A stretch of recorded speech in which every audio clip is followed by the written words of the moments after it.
daawade maanta waxaan idin hayaa mahmaha saddex ley ah waxayna u dhici doontaa sidatan saddex baa ismoog saddex way ismoogtahay warba iskama hayaan kow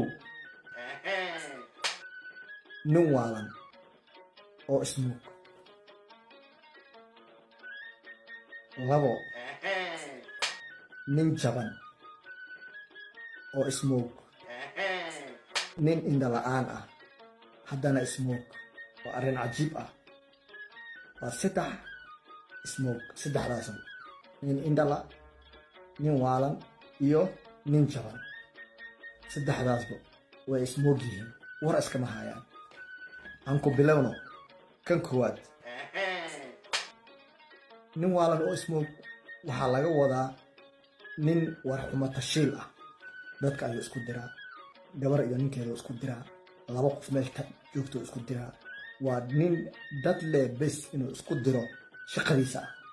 wax kalo ma qabto ninkaas waa nin waalan oo ismoog wuu waalan yahay balse isma moogo maxaa yeelay qofka hadduu dad mar walba isku diro uu dhahaa heblaayisaanay ku tiri heblow sidaanuu ku yiri ninkaas oo kale waxaa la yidhaahdaa waa nin waalan oo ismoog labo nin jaban oo ismoog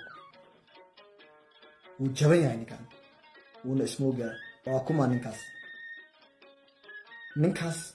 waa ninka qabo gabar xun ninkaas gabar xun uu qabaa maxaa yeelay wuu jaban yahay waxaa laga yaabaa inuu baxo magaalada uu aado wiilal iska qaxweynaayo iska baashaalaya inuu dhexda ka galo isagoo kuleetiga u toosnayn asoo muxuuha isgaajaysan inuu dadkii raaxaysanaya uu soo dhex galo kadibna kor ay u fiiriyaan oo dhahaan heblow maxaa kaa qaldan midaa dhahay xaafaddaa khatarta ka jirta umalaynaa yaa xaafaddaa dhib ka jira that's why ninkan muxuuha asiga oo u toosnayn ninkaas waa jaban yahay nin indha la'aan ah indha oo dhan ma qabo waana ismoogiya sidee ku dhacda ninkaas waa nin yaa cilmi aan lahayn ma akhriyo mana qoro maxaa yeelay qofka hadduusan cilmi lahayn